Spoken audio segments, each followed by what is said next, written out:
लो जी माशाल्लाह जी बखड़ी गां और गब्बन भी माशाल्लाह कद पूरा है थन बड़ा माशाल्लाह ते आर्डर क्वालिटी बड़ा माशाल्लाह काला थन लग्या है मुठ पर कला कला।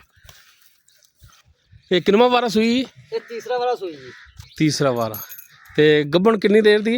5 मौके 6वां जांदा पे। लो जी 6वां महीना इनू चढ़िया गब्बन गारंटी शुदा वीर चेक करा लवे जेड़ा भी भरा लवे चेक करा लवे कोई टेंशन वाली गल नहीं।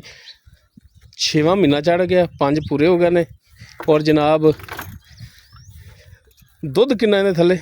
दुध ते 5.5 किलो वाला 2 टाइम आके चोलवे 2 टाइम 5.5 लीटर 5.5 लीटर दुध ते एवें पट्ठे से लेके थले पै जी। ठीक होगा यानी कि कोई खाल वंडा भी नहीं पाने दी लोड़ चोकर भी नहीं। हां जी ओ वच्छी दी हैगी आ बेटी वजूद देनी नहीं। अच्छा ए वच्छी इहदे पीछे हां बंदे कहना आ देनी नहीं वच्छी से वच्छी देनी नहीं दी नहीं देनी कल्ली गां देनी कल्ली गां देनी है ते 5 महीने मौके 6वां जांदा पिया वा। हाँ जी 5.5 लीटर दुध की गारंटी 2 टाइम उत्ते सदी कर। ठीक होगा माशाल्लाह जी गां नस्लों भी चंगी है।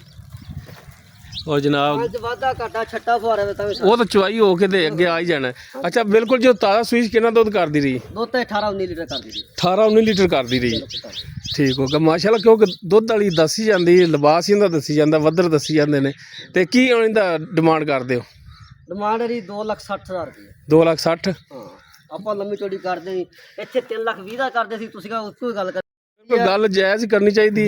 जायज़ हाँ जी संभालूंगा वैसे 3,20 कर दे सो लेकिन ये मेहरबानी कि तुहानू इहो कहा कि पक्का रेट करो तो पक्का रेट जिहड़ा तुहाडा हैगा वो 2,60,000 तो कोई भरा मौके ते आ गया तो कोई 19-20 कर लोगे बिल्कुल कर लांगे हो जाएगी।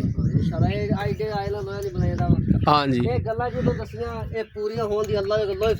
ठीक हो गया जी। लो जी माशाल्लाह जी बाकी भी राबता कर सकते हैं। 6वां महीना चढ़िया है 5.5 लीटर दुध दे 2 टाइम। और जनाब पट्ठे अगे पाओ तो चो लो सील साऊ माशाल्लाह।